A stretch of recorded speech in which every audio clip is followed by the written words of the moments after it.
Bismillahirrahmanirrahim. Assalamualaikum warahmatullahi wabarakatuh. Waalaikumsalam warahmatullahi wabarakatuh. Alhamdulillah, nahmaduhu wa nasta'inuhu wa nastaghfiruh wa na'udzu billahi min syururi anfusina wa min sayyiati a'malina. Man yahdihillahu fala mudilla lahu wa man yudlil fala hadiya lahu. Asyhadu an la ilaha illallah wa asyhadu anna Muhammadar Rasulullah. Allahumma sholli ala Muhammad wa ala ali Muhammad. Segala puji bagi Allah, dialah Allah yang Maha Pengasih lagi Maha Penyayang, dialah Allah yang merahmati, dialah Allah yang memiliki hari pembalasan.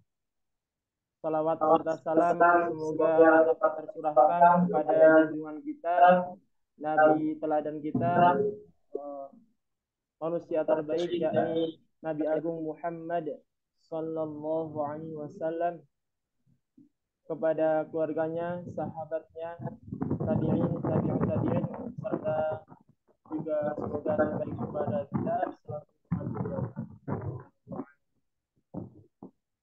Alhamdulillah,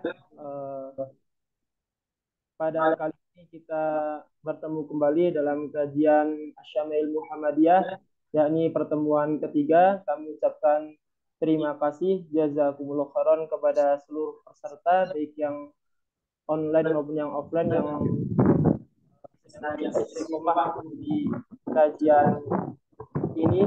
Semoga kajian ini menambah cinta kita terhadap Nabi Muhammad SAW dan kita tambah mengenal beliau, karena bukti cinta adalah kita mengenal beliau. Baik, untuk membuka kajian pada sore kali ini kita buka dengan bersama-sama melafazkan al-basmalah. Bismillahirrahmanirrahim. Dengan doa dan salawat wahid itsnan salasa.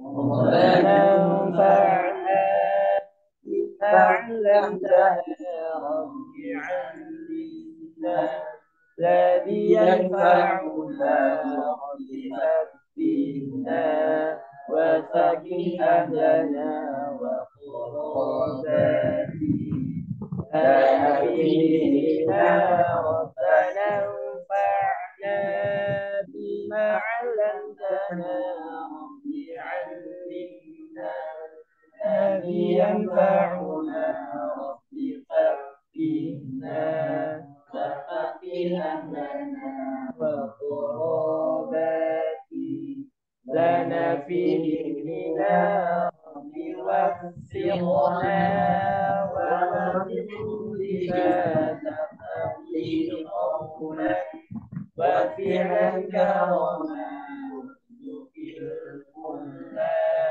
حلالا دائما وأخلا أنبياء قرآن صلى الله وسلم على النبي سيدنا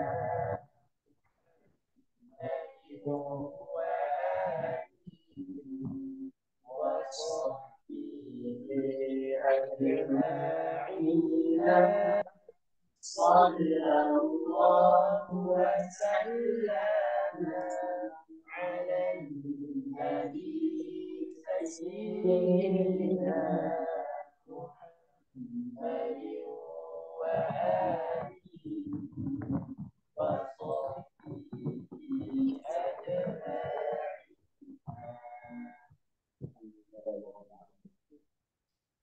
بسم الله الرحمن الرحيم. الحمد لله والصلاة والسلام على رسول الله. أما بعد، نسأل الله التوفيق والعناية والصيانة والإنابة والدوام على المكرمات. رب يسر ولا تعسر، رب تمن بخير، ولا حول ولا قوة إلا بالله العلي العظيم. فإنا نتبرأ من حولنا وقوتنا إلى حوله وقوته والحمد لله رب العالمين. طيب إخواني، ما زلنا مع الشمائل المحمدية للإمام أبو عيسى محمد بن ثورة الإمام الترمذي. Nah, saya melihat yang akhwat banyak yang tidak hadir, banyak yang sakit ya. Allah yashfi bil.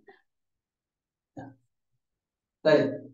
Kita pertemuan ini masuk pada babu maja'a fi sya'ri Rasulillah. Kalau sebelumnya bab menjelaskan tentang sifat fisik Rasulullah secara umum, mulai daripada hidungnya, kemudian rambutnya, kemudian matanya, kemudian tangannya, kemudian perutnya, kemudian dadanya. Nah, itu bab secara bab fisik, menjelaskan sifat fisik Rasulullah Shallallahu Alaihi Wasallam secara umum. Kalau ini, bab ini adalah bab menjelaskan tentang rambutnya Rasulullah. Sebenarnya hadisnya berulang, ya, tapi nggak apa-apa. Ini hanya 3 hadis atau berapa, 5 hadis dalam bab ini juga kita bacakan. Nah, oh belum. Nah, yang ini ya. Syukran. Baik, ya. Jadi bab ini adalah bab menjelaskan tentang khusus tentang daripada rambut Rasulullah Sallallahu Alaihi Wasallam. Nah, وبه إليه قال حدثنا علي بن حجر قال أخبرنا إسماعيل بن إبراهيم عن حميد عن أنس بن مالك قال كان شعر رسول الله صلى الله عليه وسلم إلى نصف أذنيه. Ya, qala kana sya'ru Rasulillah sallallahu alaihi wasallam, adalah rambut Rasulullah sallallahu alaihi wasallam ila nisfi uzunai, ya, setengah daripada telinganya. Ini disebut apa? Ya, rambut yang kemudian sampai pada daun telinga Rasulullah itu disebut dengan apa? Wafrah, ya, disebut dengan wafrah. Nah, jadi kenapa sih terkadang wafrah, kemudian jummah, terkadang limmah? Ya karena memang rambut itu ya memanjang. Jadi rawinya di saat dia meriwayatkan hadis ini, dia sedang melihat Rasulullah dalam keadaan rambutnya terlalu panjang gitu. Dan kemudian yang sampai daun telinga yang meriwayatkan hadis ini melihat rambut Rasulullah dalam saat itu sedang sampai pada daun telinga gitu. Jadi sehingga terjadi apa namanya, beberapa rawi yang meriwayatkan dengan kondisi rambut Nabi yang berbeda. Ya, gitu. Nah, tapi semuanya yang meriwayatkan itu pada umumnya kembali kepada 3 hal itu. Yang meriwayatkan tentang rambut Rasulullah pada umumnya semuanya kembali kepada yang 3. Kalau enggak wafrah, limmah. Kalau enggak limmah, jummah. Pasti kembali kepada salah satu yang 3. Nah, وحدثنا هناد بن سري قال أخبرنا عبد الرحمن بن أبي الزناد عن هشام بن عروة عن أبيه عن عائشة daripada Aisyah qalat, beliau berkata, kuntu aghtasilu ana wa Rasulullah, saya dan Rasulullah mandi bersama, min ina'in wahidin, dari bejana yang sama. Jadi Rasulullah dan Sayyidah Aisyah mereka mandi satu bejana yang sama. Nah, ini menunjukkan bahwa Rasulullah juga menampakkan keharmonisan dan keromantisannya bersama istrinya. Wa kana lahu sya'run fawqal jummati dunal wafrah, dan beliau memiliki rambut fawqa al-jummah, ya, di atas jummah, di bawah daripada wafrah. Artinya apa? Limmah, ya. Baik. Jadi ini bahwa ini merupakan dalil bahwasanya Rasulullah SAW meskipun dengan sebagai seorang nabi, ya, tidak mulu selalu dengan ibadah, ya, tidak selalu dengan ibadah, tetapi membagi waktunya juga dengan istri-istrinya dan menampakkan sifat basyariahnya. Maka ketika ada orang yang kemudian ada sahabat yang mengatakan saya ingin tabattul, ya. Tabatul ini ada yang mengatakan kepada sahabat tidak ingin menikah dan ingin hanya ibadah saja semata. Lalu kemudian Rasulullah mengatakan saya berpuasa, ya, ana atazawwaj, saya juga menikah dan lain-lain. Itu yang kemudian disebutkan oleh Rasulullah. Artinya apa? Bahwa meskipun Rasulullah diutus menyampaikan dakwah, tetapi Nabi juga menampakkan daripada sifat basyariyahnya, sifat daripada kemanusiaannya. Nah, ini menjadi pengajaran juga bagi mereka yang sudah berkeluarga, bagaimana Rasulullah memperlakukan daripada istrinya. Maka seringkali riwayat ditemukan bagaimana Sayyidah Aisyah, ya, bagaimana kemudian Sayyidah Aisyah ini mendapatkan perlakuan yang sangat indah daripada Rasulullah Shallallahu Alaihi Wasallam. Ya, meskipun beberapa kali juga Sayyidah Aisyah marah kepada Rasulullah. Ya, Sayyidah Aisyah marah kepada Rasulullah. Tapi semua kemarahan daripada Sayyidah Aisyah ini berdasar daripada kecemburuannya. Jadi kecemburuannya Sayyidah Aisyah ini bisa dikatakan berlebihan, sampai pada yang sudah meninggal pun beliau cemburu. Ya, ketika kemudian Rasulullah sering menyebutkan nama Khadijah, lalu kemudian Sayyidah Aisyah mengatakan, itu ngapain disebutkan nama-nama janda yang sudah meninggal? Ya. Kata Aisyah disebut begitu, ngapain disebutkan nama-nama janda yang sudah meninggal? Kemudian Sayyidah Fatimah itu putri Rasulullah tidak terima, ya. Beliau tidak terima karena ibundanya disebut sebagai janda tua, janda yang sudah meninggal, dan memang sudah meninggal, tapi agak-agak ngeledekin gitu. Sayyidah Fatimah tidak terima. Akhirnya kemudian Sayyidah Fatimah mengadukan perihal ini kepada Rasulullah. Ya Rasulullah, saya tidak terima. Aisyah itu kemudian seakan memberikan nada buruk tentang ibunda Khadijah, kata Fatimah. Kemudian kata Rasulullah SAW, begini cara Rasulullah meredamkannya. Ya, begini cara Rasulullah meredamkan Fatimah. Hai Fatimah, sampaikan kepada Aisyah. Sampaikan kepada Aisyah yang katanya janda itu mendapatkan yang katanya janda itu adalah mendapatkan Nabi yang dia masih bujang. Yang katanya Anda itu masih perawan tapi mendapatkan yang duda. Itu kata Rasulullah. Ya. Begitu cara Rasulullah menenangkannya. Fatimah sampaikan kepada Aisyah yang kata dia adalah seorang perawan tapi dia dapatnya yang duda. Yang Khadijah yang katanya janda tapi dia dapatnya apa? Bujang. Nah, di situ. Jadi begitu Rasulullah menyeimbangkan ketidakstabilan antara istri dan juga anaknya dan juga antara istri-istrinya. Ketika Sayyidah Safiyah, ya, ketika terjadi perang Khaybar, lalu kemudian Sayyidah Safiyah ini dinikahi oleh Rasulullah, dan Sayyidah Safiyah dikenal dengan kecantikannya. Maka kemudian ketika Sayyidah Safiyah dibawakan ke Madinah, lalu kemudian Sayyidah Safiyah tidak langsung dibawa ke rumah Rasulullah.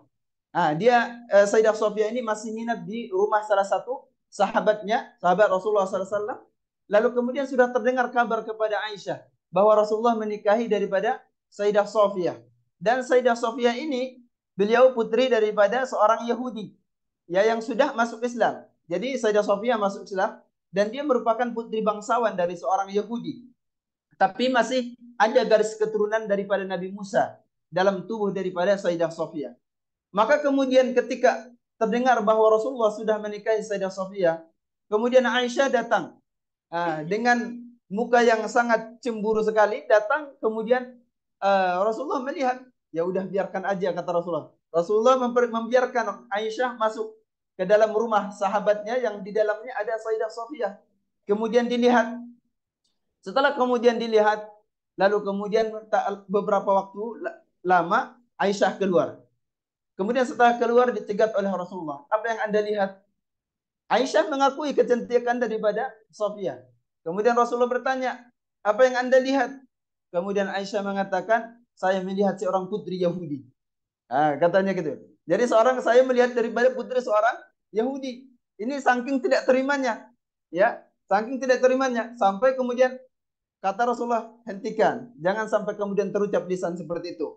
Karena dia sudah beriman kepada Allah dan juga beriman kepada Rasulnya. Sampai kemudian berjalan waktu, sesudah kemudian Safiyah dibawakan ke rumah Rasulullah, lalu kemudian Sayyidah Aisyah ini mencoba mengompori daripada istri Rasulullah yang lain, ya, agar sama-sama tidak suka kepada Safiyah, agar sama-sama tidak suka. Sampai kemudian isinya itu semuanya adalah ini putri Yahudi, ini putri Yahudi. terdengar oleh Sofiyah, ya, dia merasa sakit hati sekali dengan ucapan daripada istri-istri Rasulullah. Sampai kemudian Sayyidah Sofiyah menangis. Kemudian didatangi oleh Rasulullah SAW. Kenapa Anda menangis? Kemudian Sofiyah mengatakan, saya tidak kuat lagi sejak awal. Mereka sudah seakan-akan menampakkan ketidaksukaan kepada saya dan kecemburuan kepada saya. Dan saya tidak terima dengan hal ini terus berlangsung. Dan saya tidak kuat menahannya ya Rasulullah. Kemudian Rasulullah mengatakan apa? Baik. Katakan, kata Rasulullah kepada Sofiyah. Begini Rasulullah menghibur daripada Sofiyah. Katakan kepada Aisyah dan juga yang lainnya, kata Rasulullah. Katakan kepadanya, bagaimana mungkin kalian merasa lebih baik daripada seorang wanita yang suaminya adalah Rasulullah, Nabi penutup daripada kenabian. Katanya gitu kan. Coba katakan hal ini kepada kepada Aisyah. Bagaimana mungkin kalian merasa lebih baik dari seorang wanita yang suaminya adalah Rasulullah, yang suaminya adalah Nabi penutup daripada segala Nabi dan afdalul anbiya, ya, Nabi daripada seafdal-afdal Nabi. Dan juga bagaimana mungkin kalian merasa lebih baik dari seorang putri yang masih ada darah keturunan Nabi Musa dan juga pamannya adalah Nabi Harun. Itu adalah hiburan dan juga yang kemudian diberikan oleh Rasulullah kepada Sofiyah. Langsung Sofiyah merasa terhibur. Sofiyah merasa terhibur, merasa dikuatkan oleh dirinya oleh Rasulullah Shallallahu Alaihi Wasallam. Jadi begitu. Jadi terkadang kalau misalnya ada problem yang kemudian terjadi antara Rasulullah dengan istri-istrinya, atau kemudian antara Rasulullah dengan antara Rasulullah dengan putrinya dan juga istrinya, itu diselesaikan dengan bijaksana oleh Rasulullah. Maka seperti itu daripada yang dicontohkan oleh Rasulullah Shallallahu Alaihi Wasallam. Nah, maka Sayyidah Aisyah, ya, ini kuntu aghtasilu wa ana wa Rasulullah sallallahu alaihi wasallam min ina'in wahid. Ada beberapa riwayat yang menggambarkan bahwa Rasulullah begitu memuliakan daripada istrinya Sayyidah Aisyah juga. Ya, termasuk kemudian mereka keluar malam sampai kemudian berjalan di malam hari, kemudian makan bersama, kemudian menampakkan sisi daripada kemesraan berduanya. Dan ini adalah satu hal yang lumrah sekali dalam rumah tangga. Satu hal yang lumrah sekali dalam rumah tangga. Maka itu yang kemudian ditampakkan oleh Rasulullah Sallallahu Alaihi Wasallam. Maka Sayyidah Aisyah meriwayatkan hadis sekitar 2.210 hadis. Ya, Sayyidah Aisyah meriwayatkan hadis sekitar 2.210 hadis. Lebih banyak mana Aisyah daripada Anas bin Malik? Anas bin Malik berapa hadis? 2.286. Berarti lebih banyak daripada Anas bin Malik, daripada Sayyidah Aisyah. 2.210 hadis. Dan 2.210 hadis ini Imam Al-Bukhari dan Imam Muslim terdapat kesepakatan dalam kitab mereka, yaitu sekitar 174 hadis, dan kemudian tersendiri Imam Bukhari 54 hadis dan Imam Muslim sekitar 69 hadis. Nah, begitu. Kemudian kita lanjutkan hadis selanjutnya. Nah, haddatsana Ahmad bin Mani'in qala haddatsana Abu Qatan qala haddatsana Syu'bah an Abi Ishaq an al-Bara' ibn Azib qala كان رسول الله صلى الله عليه وسلم مربوعا بعيد ما بين المنكبين وكانت جمته تضرب شحمة أذنيه. Nah, adalah Rasulullah Sallallahu Alaihi Wasallam marbu'an, sedang, ya, berperagakan sedang. Ba'ida ma bainal mankibain, bahunya kemudian bidang. Wa kanat jummatu tadribu syahmata uzunai, dan rambutnya mengenai daripada syahmata uzunai, daripada daun telinganya. Ini sudah, hadis ini sudah berulang.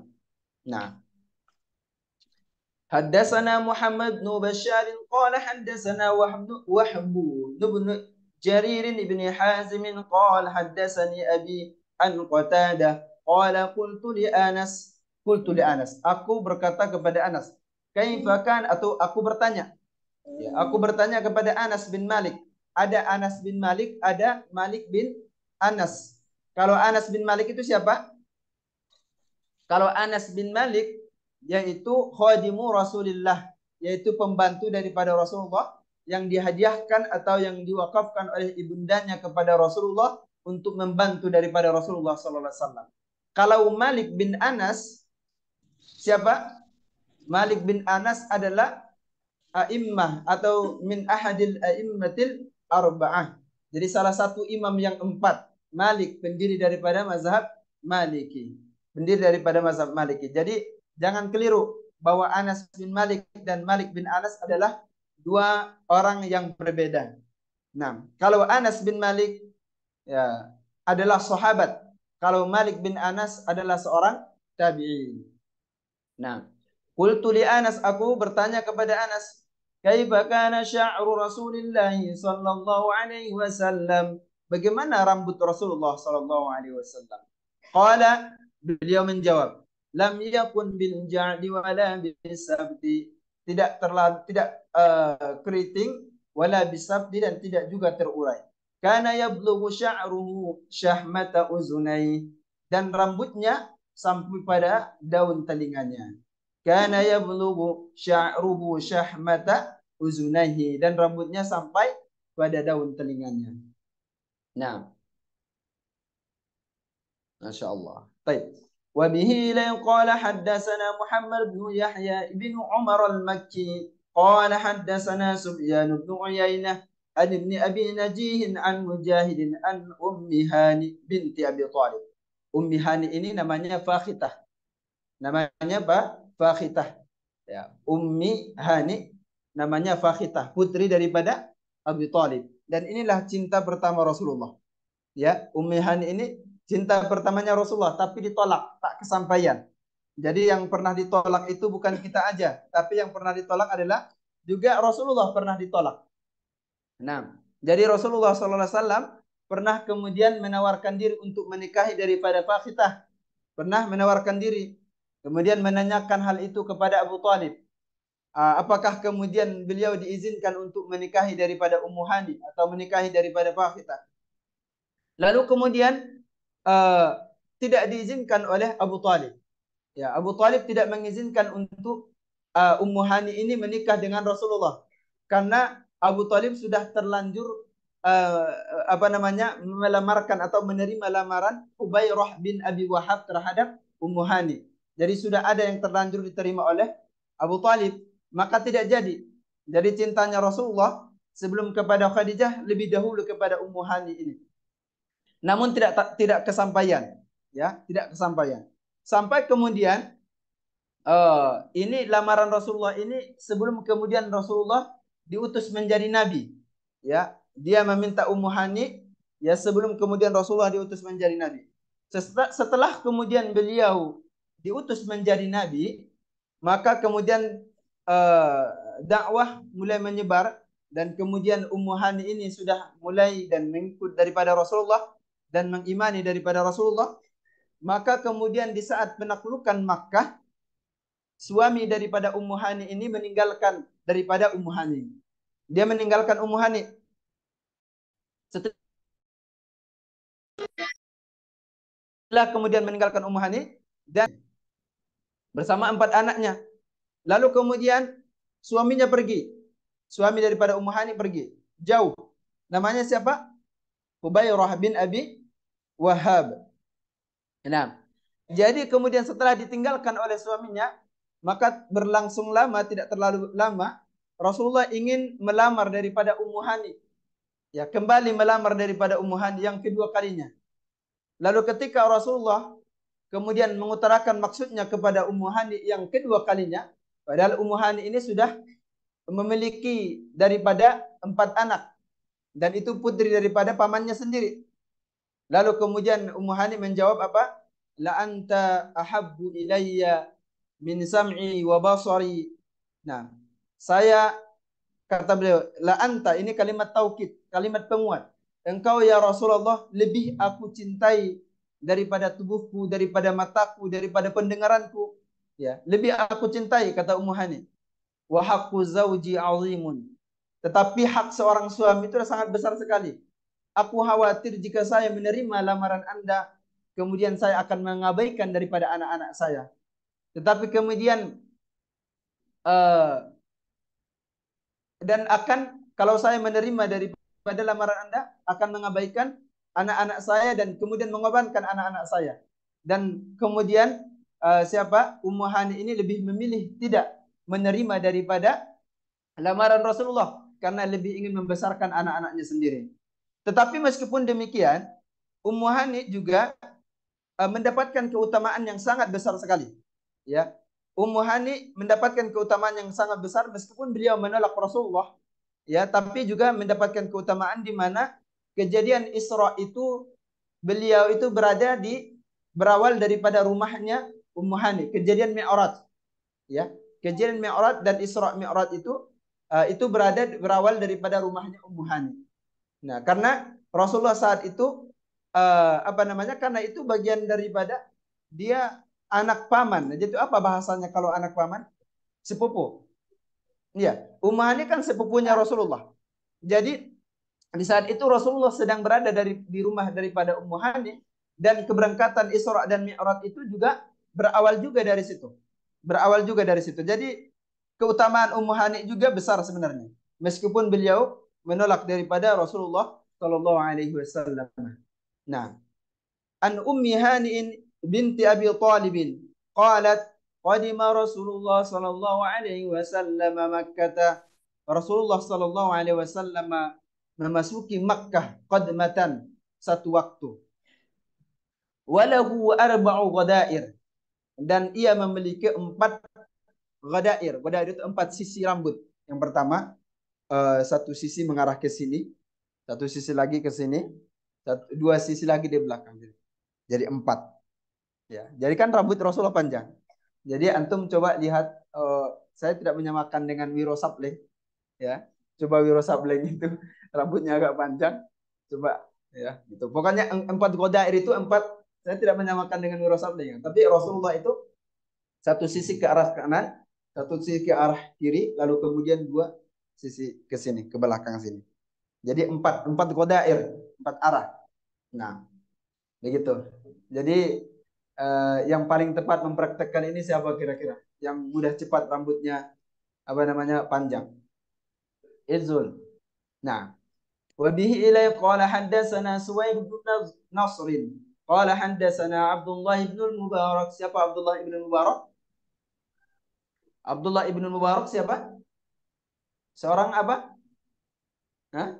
Tabi'in atau tabi'in? Tabi'in atau tabi'in akhir? Nah, Abdullah ibn Mubarak ini adalah ulama yang pertama kali mengarang 40 hadis. Ya, ulama yang pertama kali mengarang 40 hadis. Yang pernah kita sampaikan bahwa 40 hadis itu keutamaannya luar biasa. Maka kemudian yang pertama kali mengarang 40 hadis atau menyusun daripada 40 hadis adalah Abdullah ibn Mubarak. Lalu kemudian berawal dari beliaulah 40 hadis ini kemudian diikuti oleh ulama-ulama sampai pada masa kita sekarang. An Ma'marin an Sabitin al-Banna Bunnani Anas anna sya'ra Rasulullah sallallahu alaihi wasallam kana ila ansafi uzunai. Ya, rambut Rasulullah sallallahu alaihi wasallam sampai pada pertengahan daripada 2 telinganya. Nah, itu disebut apa? Wafrah. Ya, disebut dengan wafrah. Haddatsana Suwaid bin Nasr qala Nasr haddatsana Abdullah ibn al-Mubarak an Yunus ibn Yazid عن الزهري قال حدثنا عبيد الله بن عبد الله بن عتبة عن ابن عباس. Siapa Ibn Abbas? Abdullah ibn Abbas. أن رسول الله صلى الله عليه وسلم كان يسدل شعره. Rasulullah membiarkan rambutnya. Yasdilu sya'rahu, membiarkan rambutnya.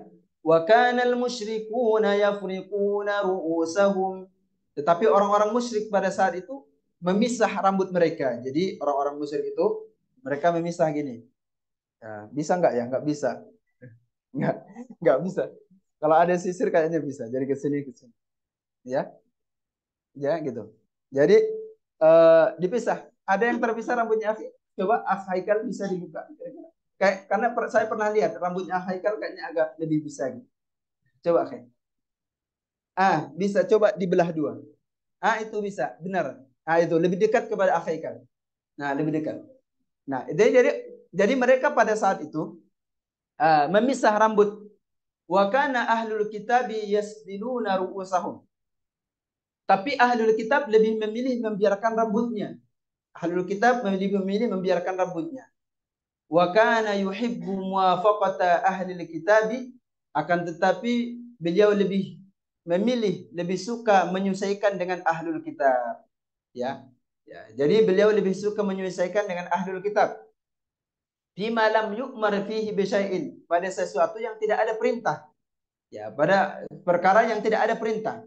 Jadi ketika tidak ada anjuran, tidak ada larangan, tidak ada perintah, maka Rasulullah itu lebih memilih menyamai dengan ahlul kitab. Kenapa? Karena ahlul kitab itu ajaran-ajarannya adalah ajaran-ajaran Nabi sebelumnya. Ya, meskipun ajaran-ajaran Nabi sebelumnya dan kitab-kitabnya sudah dirubah dan sudah dirombak, tetapi masih banyak kemudian isinya itu ajaran-ajaran daripada Nabi sebelumnya. Ya, yang termasuk yang dirombak itu bagian daripada ketuhanan.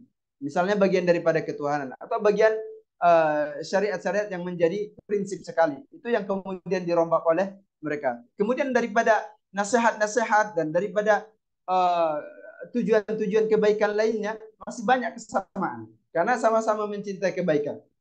Nah, jadi Rasulullah lebih memilih menyamai rambutnya pada saat itu dengan ahlul kitab daripada kaum musyrikun pada saat itu. Awalnya seperti itu.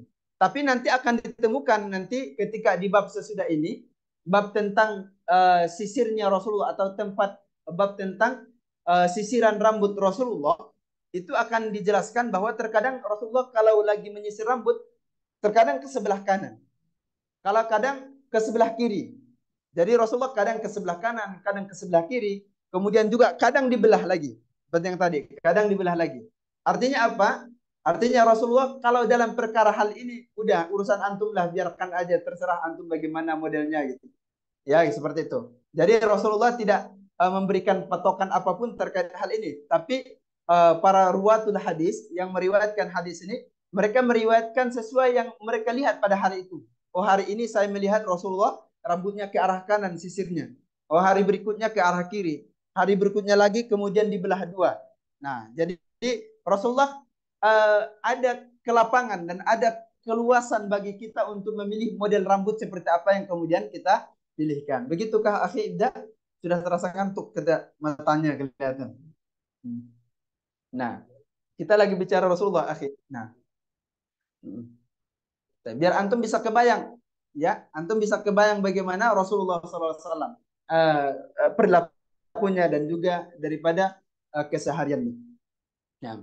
حدثنا محمد بن بشار قال حدثنا عبد الرحمن بن مهدي عن إبراهيم بن نافع المكي عن ابن أبي نجيه عن مجاهد عن أم هاني. Kembali lagi ketemu dengan Ummi Hani. قالت رأيت رسول الله صلى الله عليه وسلم ذا ضفائر أربع. Jadi tadi menggunakan kata wadair. Kalau sekarang dhafair. Ya, ada yang meriwayatkan dengan lafaz wadair, ada yang meriwayatkan dengan lafaz dhafair.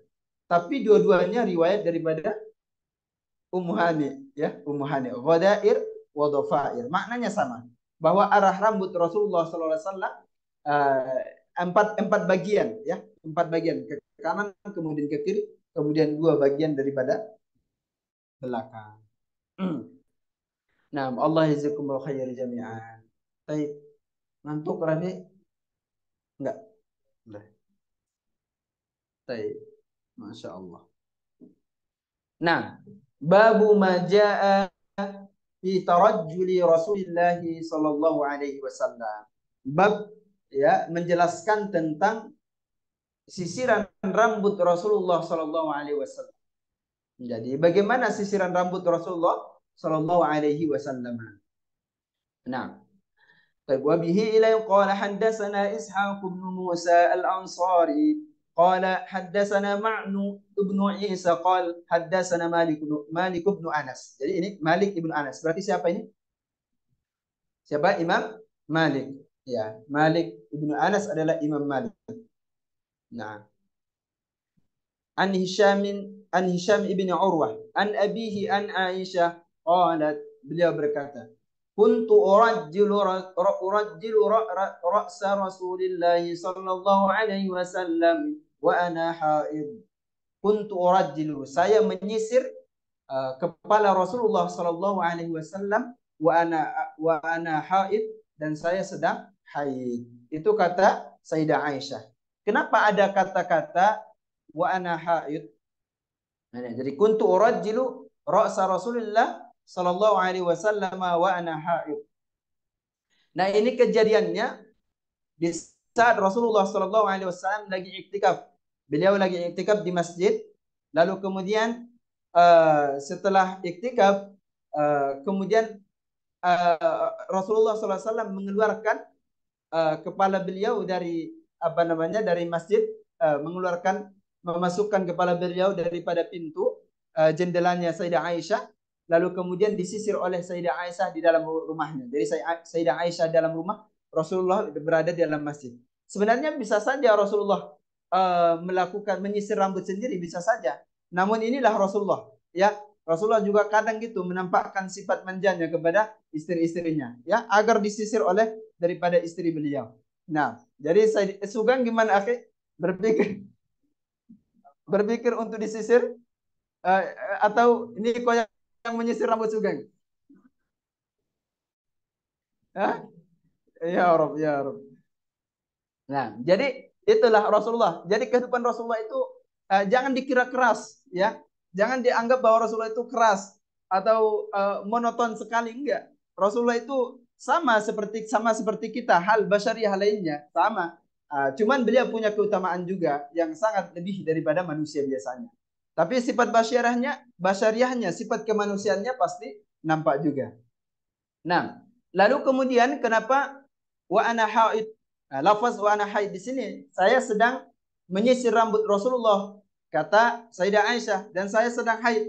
Nah, ini sedang mengajarkan kepada sahabat dan umat muslimin pada saat itu bahwa apa yang telah dilakukan, yang terjadi pada wanita pada masa jahiliyah itu tidak benar. Karena ada satu adat yang buruk pada masa jahiliyah. Adat yang buruk pada masa jahiliyah itu adalah adat di mana kalau seorang wanita lagi haid, kalau seorang wanita lagi haid, itu wanita itu tidak boleh tinggal di rumah, diasingkan. Nah, pada masa jahiliyah ada adat seperti itu. Atau kemudian ada makanan yang kemudian disentuh oleh wanita haid itu tidak boleh disentuh oleh orang lain. Nah, begitu hinanya mereka memperlakukan wanita pada saat itu, masa jahiliyah. Ya, sampai kemudian diasingkan, tidak boleh tidur di rumah, tidak boleh satu makanan bersama, tidak boleh. Ya. Maka kemudian apa yang dilakukan oleh Rasulullah bersama Sayyidah Aisyah dan juga istri-istrinya yang lain, apa yang mereka praktekkan ini adalah memberikan ajaran yang sangat mulia sekali, yaitu mengembalikan kemuliaan daripada seorang wanita. Nah, itulah ajaran daripada Islam. Yang tadinya wanita itu begitu dihinakan di masa jahiliyah, lalu kemudian datang Islam dan mengangkat kemudian derajat seorang wanita itu kembali. Begitu. Maka kemudian pada saat itu, pada masa jahiliyah, ya, ada orang-orang masa saat itu yang tidak berbangga kalau kemudian punya anak perempuan, tidak berbangga. Bahkan bagi mereka kalau punya anak perempuan itu bagi mereka adalah aib. Sampai Sayyidina Umar sendiri, ya, antum tahu riwayatnya dan antum tahu kisahnya. Bagaimana Sayyidina Umar itu mengubur putrinya hidup-hidup, ya, yang hanya karena alasan seorang wanita. Sampai kemudian Sayyidina Umar sesudah kemudian masuk Islam, sesudah kemudian menjadi khalifah, sesudah kemudian pejuang Islamnya luar biasa, masih sering menangis atas perbuatan beliau yang demikian. Ya, bagaimana? Karena pada masa itu dakwah belum datang, ya, masih pada masa jahiliyah. Nah, kemudian datang Islam, lalu kemudian memperlakukan wanita sedemikian rupa dengan ibadahnya yang begitu luar biasa. Potensi ibadahnya banyak kepada mereka sebenarnya. Banyak kepada kaum Hawa, banyak potensi ibadahnya. Nah, begitu. Maka kemudian Islam datang mengangkat daripada derajat wanita yang kemudian sudah terpuruk pada masa jahiliyah. Kalau sekarang, sesudah Islam datang mengangkat derajat wanita, wanita yang sekarang yang kemudian mencoba menurunkan derajat mereka kembali. Islam datang, mengajarkan dan mengangkat derajatnya, kemudian mereka mencoba kembali kepada masa jahiliyah itu, sehingga kemudian terhina. Ya, siapa yang menjadikan mereka terhina? Diri mereka sendiri. Ya, diri mereka sendiri, bukan daripada Islam itu lagi. Islam sudah mengajarkan dan sudah mengangkat dan sudah memberikan batasan, tapi sebagian tidak mau berjalan sesuai dengan batasan daripada Islam itu sendiri. Nah, kuntu urajjilu ra'sa Rasulillah sallallahu alaihi wasallam wa ana haid. Nah, ini adalah ajaran bagaimana Rasulullah menyenterakan wanita-wanita dengan juga dengan laki-laki pada masa itu, yang sebelumnya pada masa jahiliyah dihinakan oleh kaum jahiliyah. Nah, alhamdulillah binikmatil Islam. Allahumma a'izzal Islam wal muslimin wa ahlikil kafarata wal musyrikin. Amin ya rabbal alamin. وبه إلى قال حدثنا يوسف ابن عيسى قال حدثنا وقيع. Siapa yang mau kasih anaknya Waqi'? Nah, Sugeng mau kasih? Qala haddatsana Rabi' ibnu Sabih an Yazid ibni Aban war-Raqashi an Anas ibn Malik. Ini Anas bin Malik, ya, Anas bin Malik. Qala kana Rasulullah sallallahu alaihi wasallam yuksiru dahna ra'sihi. Rasulullah itu sering meminyaki rambutnya, sering meminyaki kepalanya. Nah, Rasulullah sering meminyaki daripada kepalanya, kepala beliau. Wa tasriha lihiyatihi, dan merapikan jenggotnya. Ya. Rasulullah sering melakukan itu. Merapikan kepalanya dan juga merapikan jenggotnya. Wa yuksirul qina'a hatta ka'anna saubahu saubu zayyad. Dan sering menggunakan qina'. Qina' itu apa? Qina' itu kain yang diletakkan di atas kepala agar minyak yang di kepala tidak melebar. Ya, tidak sampai kepada baju yang di bawah. Ya, tidak sampai. Jadi setelah kemudian Rasulullah berminyak, ya, memakai minyak, lalu kemudian ditaruh kain lagi. Setelah ditaruh kain, lalu kemudian dipasangkan serban oleh Rasulullah. Biar minyaknya itu biar minyaknya tidak sampai melebur kepada bagian-bagian daripada bajunya, ya, baju daripada Rasulullah. Nah, begitu. Ka'anna saubahu saubu zayyat. Seakan-akan pakaian itu seperti pakaian tukang minyak gitu. Karena itu menunjukkan apa? Ya, menunjukkan bahwa Rasulullah itu sangat memperdulikan rambutnya.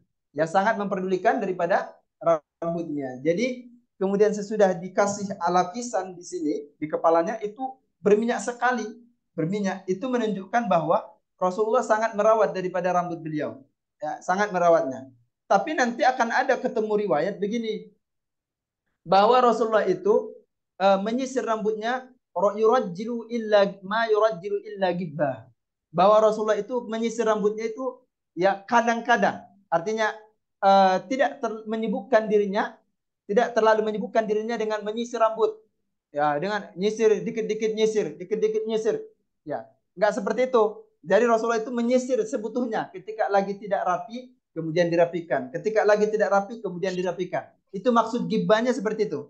Jadi jangan antum, kan ini ada ini yang bawa sisir di sini. Kalau dicari pasti ada yang bawa sisir. Ya, disisir terus. Sama dengan bawa cermin, juga sama. Sama itu, pasti ada juga di sini yang bawa cermin juga. Tapi nggak jadi masalah. Kalau giban nggak jadi masalah. Terkadang-kadang sesuai dengan kebutuhan.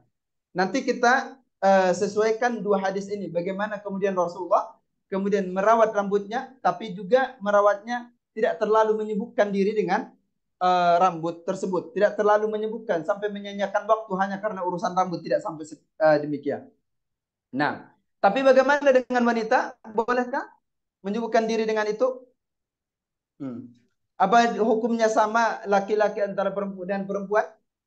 Nah, ini di hukum gibban ini, gibba itu dipandang cocoknya untuk laki-laki, artinya sesuai kebutuhannya saja.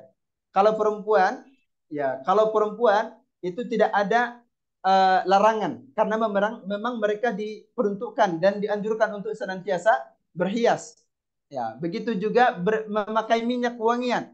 Ya, makanya kata daripada Ibnu Ruslan, pengarang daripada kitab Zubat, kata beliau itu wagibba wa gibbanin dahin. Nah, wa qallim zufara. Kata Ibnu Ruslan begini. Maka gibba ini ketika menyisir rambut maka gibba. Apa itu gibba? Terkadang-kadang sesuai dengan kebutuhan. Begitu juga wa gibba nindahin. Begitu juga ketika memakai wangian. Ya, begitu juga memakai wangian. Begitu juga memakai minyak. Ya, juga demikian. Jangan terlalu kemudian baru pakai kemudian pasang lagi, baru pakai kemudian pasang lagi. Ya, jangan seperti itu. Ya, aqrab ilal karaha, lebih dekat kepada kemakruhan karena sudah berlebihan. Ya, sesuai yang dibutuhkannya saja. Nanti akan ketemu nanti hadisnya tentang Rasulullah menyisir rambut gibba. Gibba ini apa maksudnya? Ghaibun ba'da ghaibin, ya. Kadang. Ya, gitu. Baik, sampai hadis mana? Karena saubuhu zayyat. Baik. Wa bihi ila qala haddatsana Hannad bin As-Sari. Qala haddatsana Abu al-Ahwas an Ash'as ibn Abi Sya'tha an abihi an Masruq an Aisyah qalat in kana Rasulullah sallallahu alaihi wasallam la yuhibbu tayammun.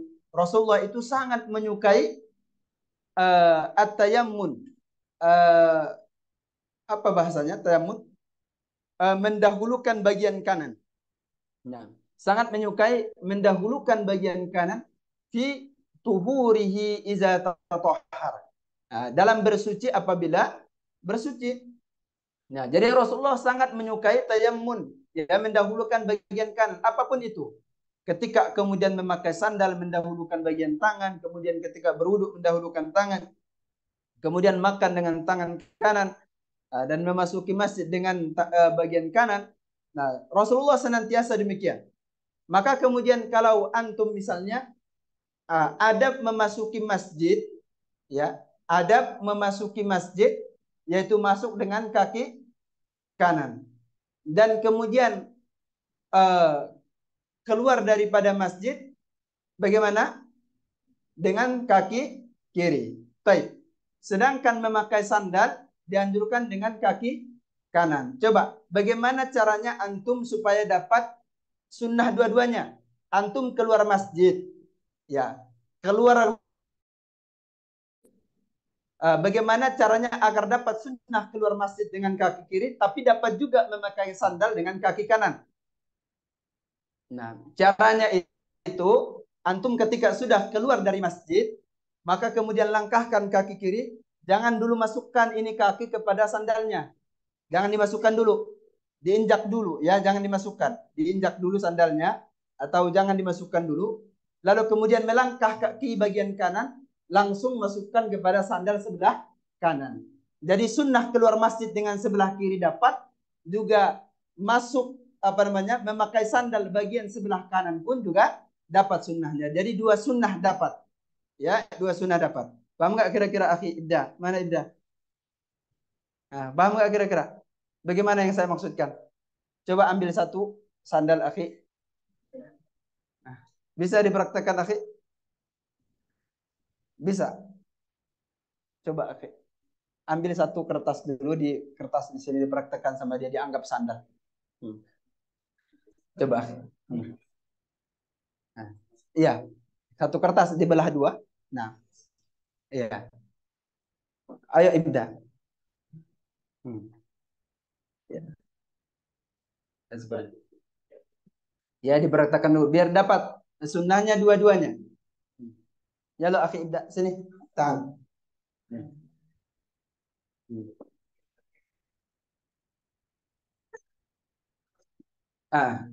Nah, baik. Ya Allah, ya silakan. Dari sini, ya, ya benar. Ya dari sini akhi. Ya coba. Ini sandalnya. Baik, bagaimana? Sunnahnya gimana? Ya, ini pintu keluar. Terus. Nah, salah, sudah salah. Bagaimana akhi? Tadi gimana caranya biar dapat dua sunnah sekaligus? Nah, Hmm. Keluar sunnah, keluar masjid dengan kaki apa dulu? Kaki kiri, keluarkan kaki kiri. Ah, enggak, antum dari pintu sini terus ya, keluarkan kaki kiri. Langsung injakkan ke sandal, tapi jangan dimasukin dulu. Injak ke sandalnya, jangan dimasukin. Nah, ya sudah? Sudah? Baik. Langkahkan kaki kanan, langsung masukkan ke sandalnya. Ah, terus ya di situ dapat dua sunnah. Sunnah apa? Hah? Keluar masjid, Sunnah keluar masjid dan sunnah memakai sandal. sunnah memakai sandal. Ya, Allah yazikal khair. Nah begitu. Jadi begitulah Rasulullah. Rasulullah la yuhibbu tayammuna fi tuhurihi iza tatahhar. Rasulullah sangat menyukai mendahulukan bagian kanan.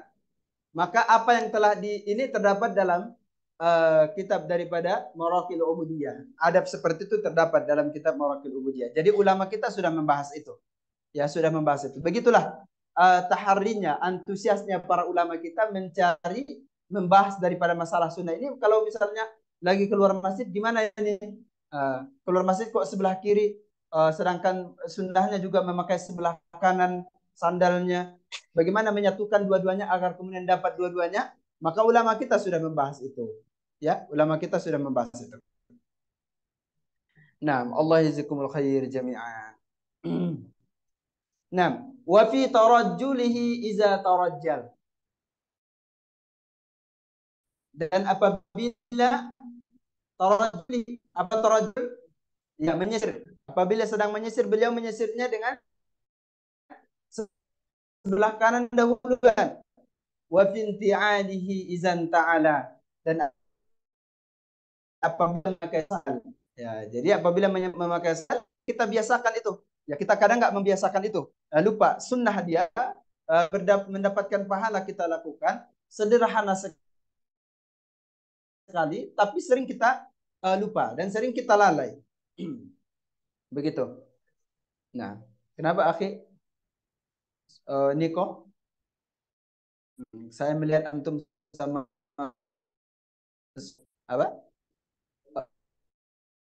Enggak nyambung. Sampai di mana tadi? Cuma sebentar. Nah, baik. وبه إلى قال حدثنا محمد بن بشار قال حدثنا يحيى ابن سعيد عن هشام ابن حسان عن الحسن عن عبد الله ابن مغفر عن الترجل إلا هبا.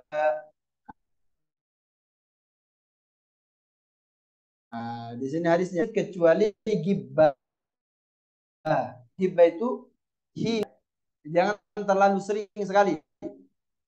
Ya, jangan terlalu sering. Ya, jangan sampai melalaikan waktu dengan hanya mengurusi rambut saja, jangan. Ya, itu. Maksud gibba di sini adalah hinan ba'da hinin, satu waktu atau sewaktu-waktu.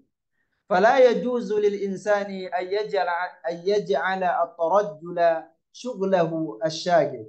Tidak sepatutnya bagi seseorang menjadikan sisir ini atau menjadikan sisiran ini sebagai kesibukannya, tak boleh. Tapi bagaimana kalau orang itu memang pekerjaannya itu? Jadi pekerjaannya nyisir orang rambut, nyisir rambut, ya gitu. Apa namanya? Salon. Salon enggak, bukan. Jadi nyisir itu pekerjaan dia, pokoknya nyisir. Dia pokoknya paling jago nyisir. Pekerjaannya itu mulu nyisir orang. Jadi ada nggak pekerjaan kayak gitu? Ada. Boleh, nggak jadi masalah kalau itu jadi pekerjaannya. Yang dimaksudkan di sini adalah menjadi kesibukan untuk dirinya sendiri sehingga melalaikan daripada kesibukan yang lain. Itu tidak boleh. Tapi kalau itu menjadi mihnahnya atau menjadi pekerjaannya nggak jadi masalah. Nah, حدثنا الحسن ابن عرفة قال حدثنا عبد السلام ابن حرب عن يزيد ابن أبي خالد عن أبي العلاء الأودي عن حميد ابن عبد الرحمن عن رجل من أصحاب النبي صلى الله عليه وسلم أن النبي صلى الله عليه وسلم كان يترجل غبا. bahwa Nabi Shallallahu Alaihi Wasallam yatarajjal, menyisir gibba terkadang-kadang, ya, hinan ba'da hinin. Nah, barakallahu fikum jami'an. Baik, masih kuat antum? Masih kuat insyaallah ya. Kita baca satu bab ini lagi. Babu maja'a fi syaibi Rasulullah sallallahu alaihi wasallam. Nanti setelah ini bab daripada menyemir apa namanya, yang menyemir rambut, dan juga yang tangan ini apa namanya, berinai, ya. Bab ini berinai, lalu kemudian berkuhul. Berkuhul itu apa bahasa Indonesianya? Bercolak, ya, bercolak. Ya. Colak itu bahasa Mandailing, ya, bercelak berarti. Bercolak, ya. Ya begitu. Jadi nanti bagaimana celaknya Rasulullah dan bagaimana inainya Rasulullah. Juga Rasulullah pernah berinai juga, ya, pernah berinai. Jadi nanti kita pelajari sesudah bab daripada rambut, lalu kemudian nyemir rambut seperti apa, dan juga inainya, dan kemudian celaknya Rasulullah SAW. Nah,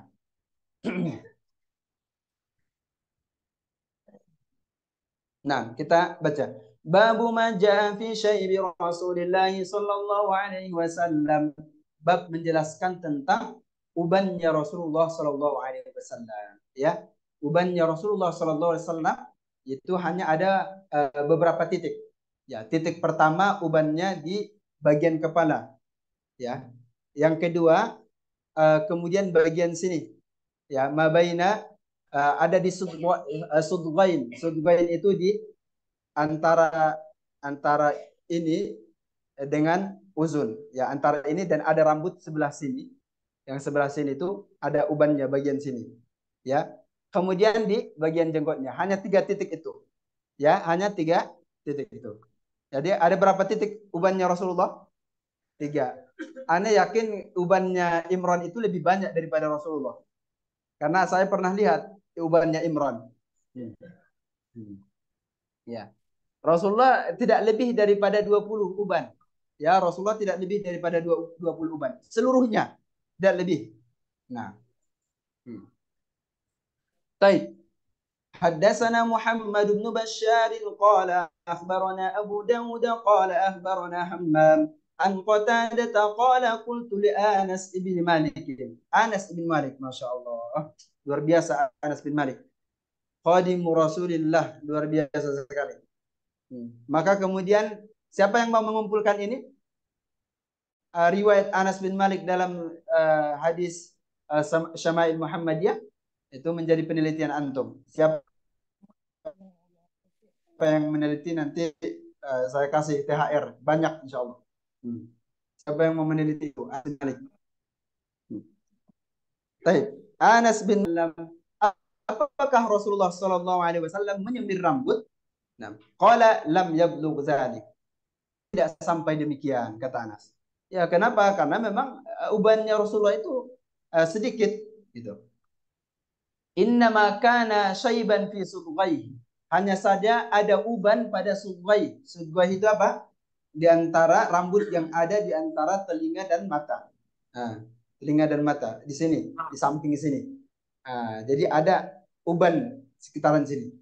Walakin Abu Bakar, akan tetapi Abu Bakar radhiyallahu anhu qadaba bil hinna'i wal katam. Akan tetapi Abu Bakar itu menyemir rambut dengan hinna dan juga menyemir rambut dengan katam. Apa itu hinna? Jadi hinna itu dua pohon yang dijadikan untuk merubah warna rambut. Ya, jadikan alat, ya, 2 daun pohon, ya, 2 daun pohon maksudnya, yang dijadikan untuk merubah apa? Merubah rambut. Kalau hinna itu merubah rambut yang putih, ya, menjadi agak kemerah-merahan. Nah, jadi merubah uban itu menjadi kemerah-merahan. Itu hinna. Ya, itu. Kemudian ada katam. Katam lagi apa? Merubahnya kepada hitam. Jadi merubahnya warna itu menjadi hitam. Jadi 2 pohon ini, 2 daun daripada pohon hinna dan katam ini, satu hinna merubah ke warna merah, yang satunya merubah kepada warna hitam. Jadi kalau antum pernah melihat Habib Umar itu beliau ini jenggotnya ini semuanya agak mengarah ke merah-merahan. Agak mengarah ke merah-merahan. Saya dulu juga semuanya jenggot saya merah. Nggak tahu sekarang kok jadi hitam. Nggak tahu jadi hitam gitu. Kalau menurut saya setahun yang lalu ini jenggot saya masih merah. Padahal nggak dikasih henna. Tapi nggak tahu. Kalau kurang rawat makanya jadi hitam. Yes katanya gitu. Taib ya. Taib. Jadi merubah ke warna merah dan juga merubah kepada warna hitam. Nah, jadi kalau Rasulullah tidak sampai melakukan itu, tapi Abu Bakar melakukannya. Ya, Abu Bakar radhiyallahu anhu melakukan hal tersebut. Nah, wa bihi ila qala haddatsana Ishaq bin Mansur wa Yahya ibn Musa qala haddatsana Abdul Razzaq an Ma'mar an Sabit an Anas qala ma adattu fi ra'si Rasulillah sallallahu alaihi wasallam wa lihyati illa 14 sya'ratan bayda. Ma'adattu fi ra'si Rasulillah. Ini daripada Anas. Saya tidak menghitung di kepala Rasulullah sallallahu alaihi wasallam walihyatihi dan jenggotnya illa 14 sya'ratan bayda, kecuali 14 rambut yang warna putih. Ya, di bagian kepala dan juga bagian jenggotnya cuman ditemukan 14 kata Anas. Ya mungkin Anas saat itu melihatnya 14, menghitungnya 14. Maka kemudian ada sahabat yang lain ketika ngitung-ngitung lagi menemukan tidak sampai 20 katanya gitu. Jadi bisa saja nggak bertentangan ya. Karena itu bisa saja terjadi perubahan. Makanya di suatu waktu Anas melihatnya 14, kemudian beberapa waktu sesudah itu sahabat yang lain melihatnya kok 20 gitu. Jadi ini jangan antum bingung, oh ini hadisnya 20, ini hadisnya 14. Jangan bingung karena itu sesuatu yang mungkin berubah ya dan bisa disatukan. Nah, seperti itu. Ma'adantu fi Rasulillah sallallahu alaihi wasallam wa lihiyatihi illa 14 sya'ratan bayda. Nah, begitu. Nah, wa bihi ilai qala haddatsana Muhammad bin al-Musanna qala akhbarana Abu Dawud qala haddatsana Syu'bah an Simak ibn Harb qala sami'tu Jabir ibn Samurah wa qad su'ila an syaibi Rasulillah sallallahu alaihi wasallam. Ditanya tentang ubannya Rasulullah sallallahu alaihi wasallam. Wa qad su'ila an syaibi Rasulillah. Ditanya tentang ubannya Rasulullah. Faqala, ya. Kemudian beliau menjawab, kana iza dahana ra'sahu lam yura minhu syaibun. Apabila beliau meminyaki kepalanya, lam yura minhu syaibun, maka tidak terlihat ubannya. Ya, tidak terlihat uban. Kalau Rasulullah lagi meminyaki rambutnya, meminyaki kepalanya, maka tidak terlihat uban. Wa iza lam yadhan ru'iya minhu. Apabila kemudian tidak memakai minyak atau tidak lagi meminyaki rambutnya, maka terlihat ubannya. Nah, terlihat ubannya. Itu menunjukkan apa? Menunjukkan sedikitnya daripada ubannya Rasulullah SAW. Ya, sangat sedikit sekali. Nah, itulah kemudian para sahabat kita sampai pada perihal rambut pun, ya sangat detail sekali para sahabat menelitinya. Ya, makanya kemarin kita sampaikan bahwa setiap segala sesuatu yang berkaitan dengan Nabi pasti mulia. Sandal yang dipakai jadi mulia, kemudian pakaian yang dipakai jadi mulia, gelas yang dipakai jadi mulia, kemudian pohon yang dijadikan naungan jadi mulia. Jadi benda mati pun jadi mulia kalau sudah berkaitan dan bersentuhan dengan Rasulullah. Apalagi kalau kita sebagai umatnya yang kemudian senantiasa mengikuti daripada jejaknya dan mengikuti sunnahnya, pasti kita lebih dimuliakan daripada benda-benda mati itu semuanya. Ya, makanya ikhwani ini semua adalah muhawalah kita, usaha kita untuk senantiasa menghadirkan Rasulullah dalam hati kita dan mengutamakan Rasulullah daripada kehidupan kita. Nah, hadis selanjutnya, wa bihi ilai qala haddatsana Muhammad bin Amr ibn al-Walid al-Kindi al-Kufi qala حدثنا يحيى ابن آدم عن شريك عن عبيد الله بن عمر النافع عن عبد الله بن عمر قال إنما كان شيب رسول الله صلى الله عليه وسلم نحو من 20 شعرة بيضاء. إنما كان شيب رسول الله, hanya saja uban Rasulullah sallallahu alaihi wasallam nahwan sekitar. Ya.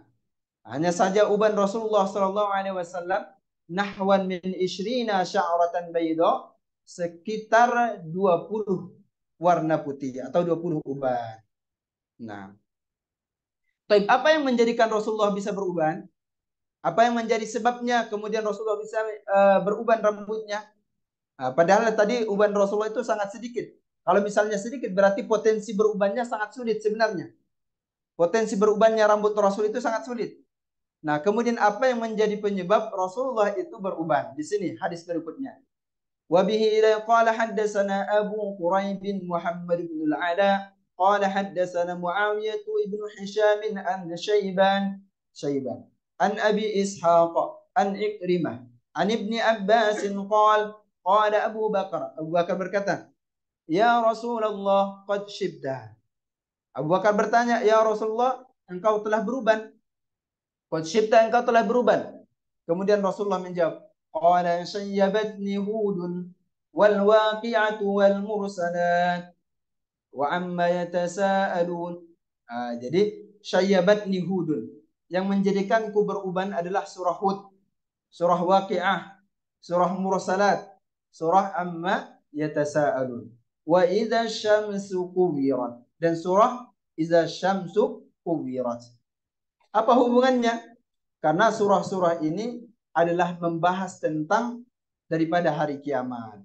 Ya, membahas tentang hari kiamat, kondisi huru-hara di yaumul kiamah, sampai kemudian Rasulullah senantiasa terpikir, bukan terpikir tentang dirinya, tapi terpikir akan umatnya, mengkhawatirkan umatnya, sampai kemudian itu menjadi penyebab Rasulullah menjadi beruban. Nah, ini juga menjadi dalil bahwa mentadabburi Al-Quran itu adalah satu kemestian, satu hal yang semestinya dilakukan. Rasulullah ini sampai kemudian terpikir-pikir tentang umatnya, bagaimana kondisi umatnya di yaumul kiamah, huru-hara umat nanti di yaumul kiamah. Ketika membaca kondisi ini, kondisi di yaumul kiamah seperti apa? Dibaca surah Hud, beliau mengkhawatirkan umatnya. Ketemu surah Waqi'ah, mengkhawatirkan umatnya. Ketemu surah Mursalat juga demikian. Ketemu daripada surah An-Naba juga demikian. Ketemu surah At-Takwir juga demikian. Jadi beliau yang teringat adalah umatnya, bukan beliau, karena beliau sudah ada jaminan. Ya, maka pernah kita sampaikan bahwa setiap pun ada kesempatan Rasulullah, ya setiap ada kesempatan Rasulullah untuk mendapatkan atau untuk mendoakan atau untuk berdoa, maka yang teringat oleh Rasulullah bukan anaknya, yang teringat oleh Rasulullah bukan istrinya, yang teringat oleh Rasulullah bahkan bukan dirinya. Ya, tapi yang teringat oleh Rasulullah adalah kita semuanya sebagai umatnya. Maka dalam tafsir surah Ad-Duha, pernah mungkin saya sampaikan, dalam tafsir surah Ad-Duha, kemudian ketika Allah Ta'ala mengatakan, wala sawfa yu'tika rabbuka fatarda. Ya, kami akan memberikan nikmat kepadamu Muhammad sehingga engkau puas. Maka kemudian spontan Nabi mengatakan, kalau begitu ya Allah, izan la arda wa wahidun min ummati finnar. Kalau begitu ya Allah, saya tidak ridho dan tidak puas kalaupun satu umatku dimasukkan ke dalam neraka. Nah, itu Rasulullah. Jadi ketika ada potensi dan waktu-waktu berdoa kepada Allah, maka kemudian Rasulullah yang teringat oleh beliau adalah bukan keluarganya, bukan dirinya, bukan istrinya, tetapi yang teringat oleh beliau adalah umatnya. Kita kalau ada potensi kebaikan, yang teringat oleh kita apa? Kita dulu. Atau keluarga kita dulu. Nah, itulah karena masih belum meresap makna mencintai kebaikan kepada orang lain itu sebagaimana kita mencintai diri sendiri. Maka itu masih belum terlalu meresap. Tapi Rasulullah tidak seperti itu. Rasulullah mengedepankan dan mengutamakan dan mengkhawatirkan daripada umatnya. Maka kita kalau melihat di negeri ini, ya ada pejabat. Kemudian dia mewariskan jabatannya kepada keluarganya. Padahal keluarganya nggak mampu, nggak bisa. Nah, ada kemudian amanah yang diberikan kepadanya. Lalu ia padahal nggak bisa. Jadi kenapa? Karena masih belum ada mencintai kebaikan kepada orang lain sebagaimana mencintai kebaikan terhadap diri sendiri. Belum meresap makna itu dalam hatinya. Sehingga banyak sekali instansi-instansi di Indonesia ini yang kemudian mereka bukan ahlinya. Mereka bukan ahlinya. Ditaruh pimpinan sekolah, anaknya ditaruh pimpinan sekolah. Padahal anaknya nggak bisa apa-apa, ilmunya kagak ada, pengalamannya juga nggak ada. Kemudian ditaruh, jadi amburadul itu sekolah. Kemudian ditaruh lagi, kemudian di perusahaan. Ya, main orang dalam. Ya, main orang dalam. Di pendidikan juga demikian. Gimana nggak rusak sistem negeri kita kalau seperti itu? Ya, karena mengamanahkan sesuatu yang bukan pada ahlinya. Kata Rasulullah, "Idza wusidal amru ila ghairi ahlihi fantazir sa'ah." Apabila kemudian diberikan perkara kepada yang bukan ahlinya, maka tunggulah kerusakannya. Ya, tunggulah kerusakannya. Nah, itu yang sedang terjadi pada diri kita. Tapi Rasulullah mencontohkan kepada kita bahwa apapun kemudian potensi kebaikan itu, kalau kemudian kita sudah dapat atau sudah sampai pada kebutuhan kita, maka diberikan kepada orang lain, gak jadi masalah. Dibagikan kepada orang lain. Man yassara ala abdin yassarallahu lahu fid dunya wal akhirah. Ya, barang siapa yang memudahkan urusan seorang hamba, maka Allah mudahkan urusannya di dunia dan di akhirat. Ya, man faraja, siapa yang kemudian melapangkan satu masalah daripada seorang hamba, maka Allah juga lapangkan kemudian masalahnya, baik jadi di dunia, kemudian baik jadi di dunia maupun daripada di akhirat nantinya. Nah, Allah jazakumullah khair jami'an. Siapa yang mau bantu saya, akhi? Yang mau bantu saya baca akhi dan akhi, silakan. Nah, sampai hadis berapa?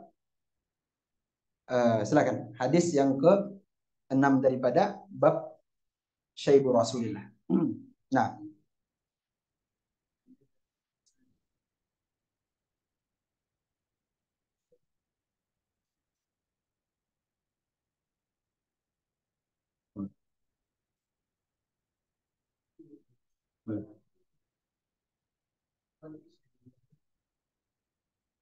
nah, qalu ya Rasulullah, naraka qad syibta. Kami melihatmu sudah beruban. Qala, kemudian beliau menjawab, qad syayyabatni Hudun wa akhwatuha. Saya telah diubankan atau saya telah beruban disebabkan surah Hud dan juga teman-temannya. Jadi surah Hud dan teman-temannya apa? Yang tadi. Surah Hud, Al-Waqi'ah, Al-Mursalat, An-Naba dan juga At-Takwir. Nah, jadi itulah Rasulullah. Inilah menunjukkan bahwa Rasulullah, penyebab uban daripada beliau itu bukan memikirkan tentang yang sifatnya duniawi. Bukan juga memikirkan tentang kehilangan maslahat atau manfaat dari dirinya, atau ketergantungan terhadap sesuatu, atau keinginan terhadap sesuatu. Bukan itu. Bukan yang sifatnya hal duniawi yang menyebabkan beliau rambutnya beruban, tidak. Tapi memikirkan daripada ukhrawi. Ya, itulah daripada Rasulullah Shallallahu Alaihi Wasallam. Allahumma la taj'alid dunya akbar hammina. Ya Allah, jangan jadikan dunia menjadi tujuan utama kami. Wala mablagha ilmina, dan jangan menjadi tujuan daripada ilmu kami. Ya, jangan jadikan dunia menjadi orientasi kehidupan dunia. Ya, jangan jadikan dunia menjadi orientasi kehidupan kita. Allah yazikumullah khair jami'an ikhwani. Nah, ya Allah, hadis berikutnya.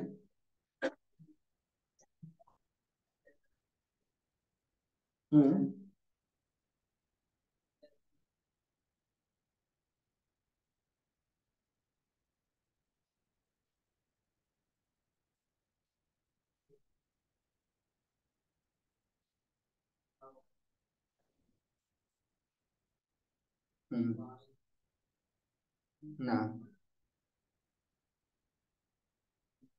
nah.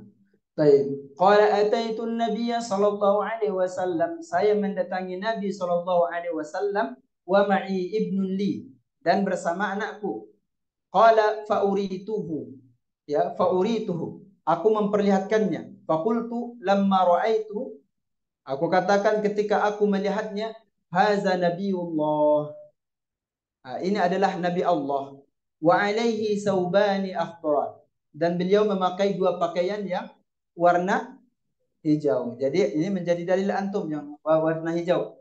Siapa yang pakai warna hijau? Siapa? Enggak. Ya ini warna hijau ini. Siapa akhi antum? Hakim. Nah, pakai Hakim. Jadi dalil antum, ya, warna hijau adalah warna yang pernah dipakai oleh Rasulullah SAW. Walahu sya'run dan beliau memiliki rambut qad alahu syaibu yang telah diibrisi uban, wa syaibuhu ahmar dan ubannya itu lebih mengarah kepada warna merah. Nah, ya Allah akhi. Hmm. Hmm. Harbin, Samurah. Hmm. Adakah pada kepala Rasulullah SAW uban? Adakah ubannya? Nah, terus?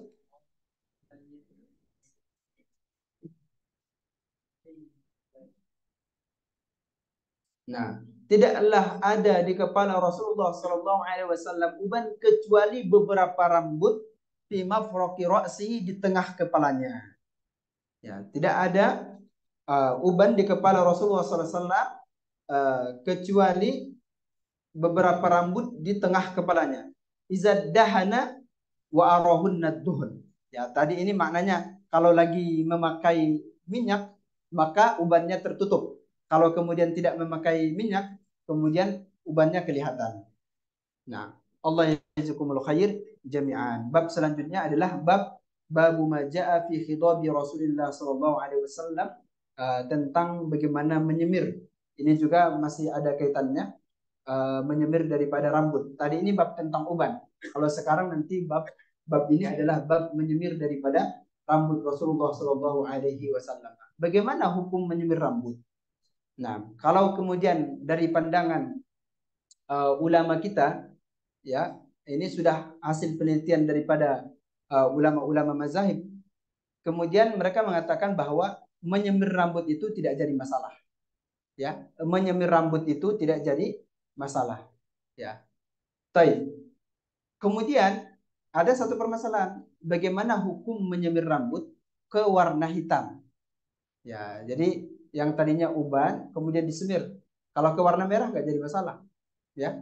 Tapi kalau kemudian ke warna hitam, bagaimana hukumnya?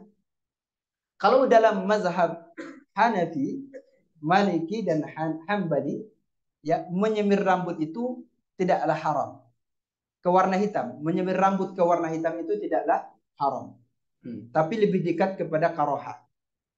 Lebih dekat kepada karohah.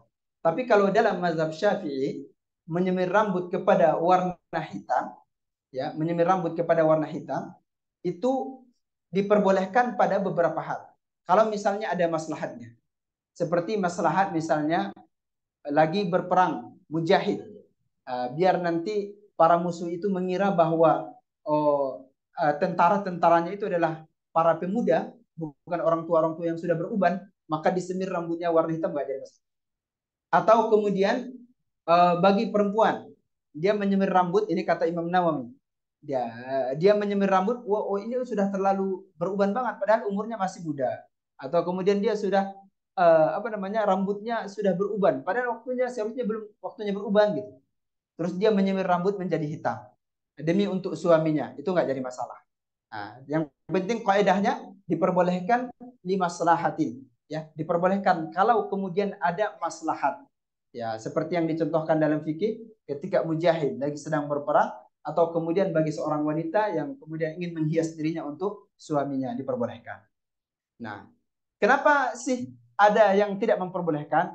Karena menyemir rambut yang tadinya sudah waktunya hitam, yang tadinya sudah waktunya putih, lalu disemir menjadi warna hitam itu ada makna gish di situ, ada makna penipuan. Dia sebenarnya sudah tua, umurnya sudah 60 tahun, disemir lagi rambutnya sampai warna putih, sampai warna hitam, lalu kemudian dia mengatakan saya masih umur 30 tahun. Ya, gitu. Jadi ada makna gish, ada makna penipuan. Itu yang tidak boleh. Ya, kalau kemudian ada maslahatnya, ada tujuannya itu diperbolehkan. Inilah yang kemudian ditetapkan oleh para ulama kita. Nah, barakallahu fikum jami'an ikhwani. Sepertinya saya rasa cukup ya. Ya, nah, saya rasa cukup. Ngambil apa? Ngambil iftar. Silakan. Barakallahu fikum. Nah, demikian. Kalau kemudian ada pertanyaan, silakan. Atau kemudian terserah antum. Ini kita baca bab hadis ini atau cukup? Cukup atau tidak? Cukup. Hati antum mengatakan cukup. Hatinya antum mengatakan cukup. Baik, barakallahu fikum jami'an ikhwan. Silakan kalau ada pertanyaan. Allah yazikumul khair jami'an. Nah, ini pertama kali Najwa bertanya dari hari pertama sampai ketiga. Nah, Hah? Gimana? Anissa, silakan Nisa. Nah, itu ada pembahasannya lagi. Di kitab ini nanti ada pembahasan itu. Minyaknya dari apa? Dari pohon. Tapi pohonnya ada di sini nanti. Ada pembahasan. Besok ya, sabar sedikit. Ya. Takut kalau antum nggak, kalau ditanyakan, disampaikan, antum nggak datang lagi besok. Ya, sabar, sabar. Ya, bentar. Dari sini dulu. Najwa dulu. Silakan Najwa.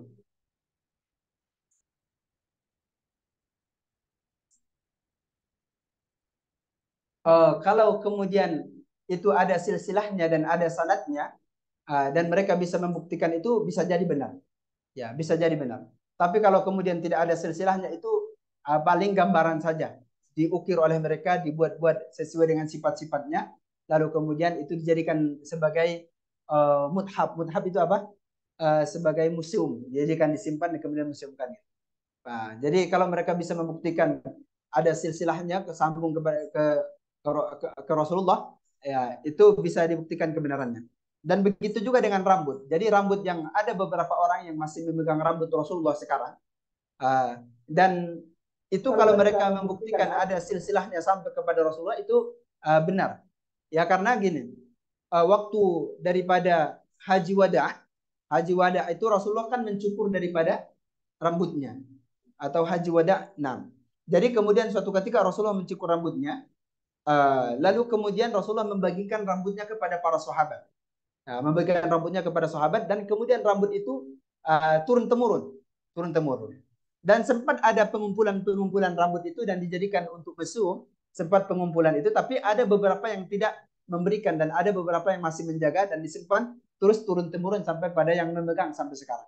Dan masih ada yang memegang dengan pembuktian silsilah sanad, masih ada yang memegang itu. Ya, mudah-mudahan aja. Dan memang saya pernah bertabaruk dengan rambut Rasulullah, dan memang auranya itu benar. Ya, benar auranya itu, ketika saya pegang ini rambut Rasulullah, saya pegang, lalu kemudian kita nggak bisa menahan air mata. Pada entah kenapa gitu. Jadi auranya itu begitu luar biasa. Dan terasa bahwa itu bukan rambut biasa gitu. Dan itu memang terasa banget. Dan ketika saya pegang itu, waktu awal mau datang juga, mau terlihat kayak gini, masih jarak sekitar 5 meter gitu, kita sudah berteriak nangis. Nggak kuat.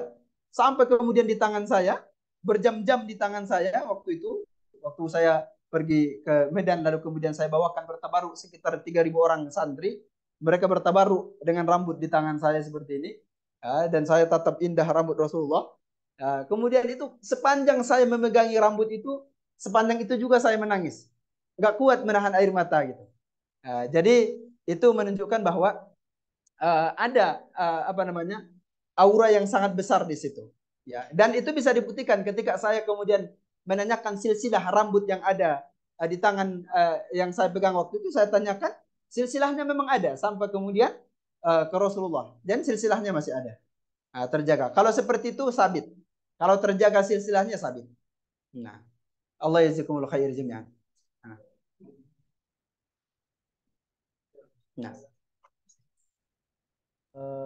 Dari Ustadz Muhammad Ansori, apakah kalau di rambut kita atau jenggot dan lain-lain ada ubahnya, kita diperkenankan untuk dicabut atau dicukur?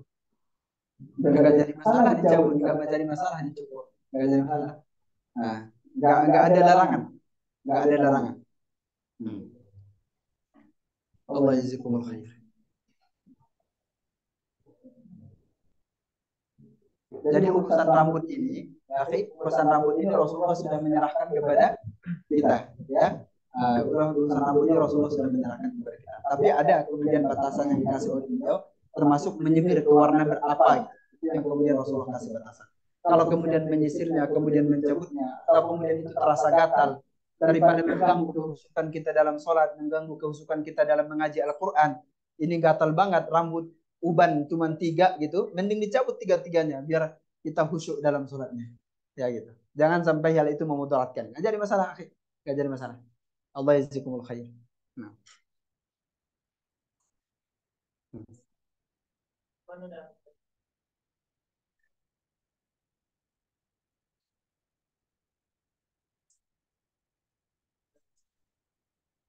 Hmm?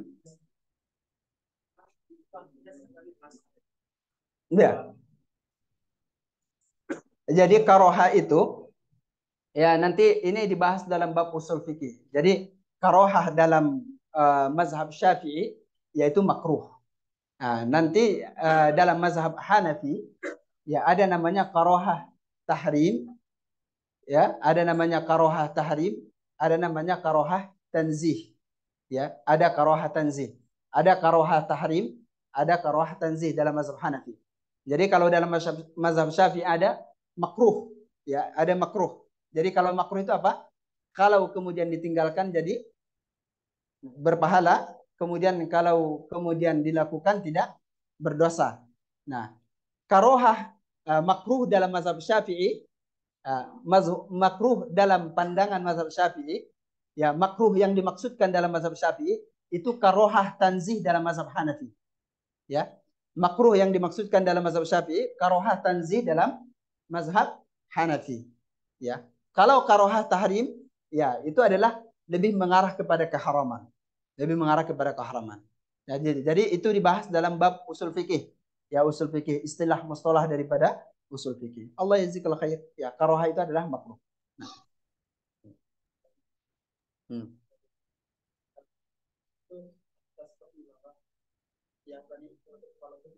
Enggak seperti imamah. Itu kain. Kain, ya. Yang nanti kalau masalah imamah nanti insya Allah setelah habis bab apa gelas atau bab apa gitu, nanti akan ada bab tentang imamah Rasulullah. Jadi insya Allah ya di sesi berikutnya bagaimana sifat serbannya Rasulullah dan bagaimana modelnya serbannya Rasulullah nanti ada di bab imamah nanti. Ya, kemarin juga ada yang bertanya tentang rida. Bersabar sedikit ya. Masalah imamah dan masalah rida itu bersabar sedikit. Insya Allah dibahas di babnya nanti.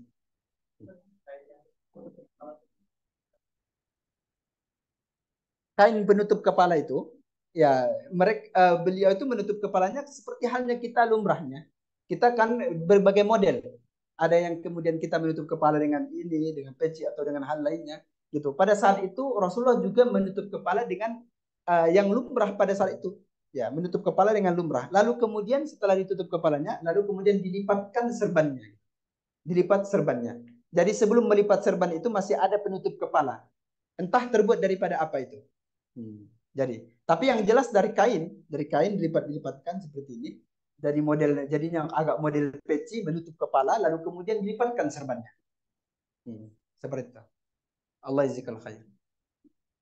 Nanti akan lebih detail nanti di bab imamah. Mudah-mudahan nanti sampai kita ke sana dan sampai ketemu nanti di bab imamah, insya Allah. Allah izikumul khair. Ada lagi? Nggak ada lagi? Akhwan nggak ada? Novia? Nggak ada? Kelas cukup? Nah.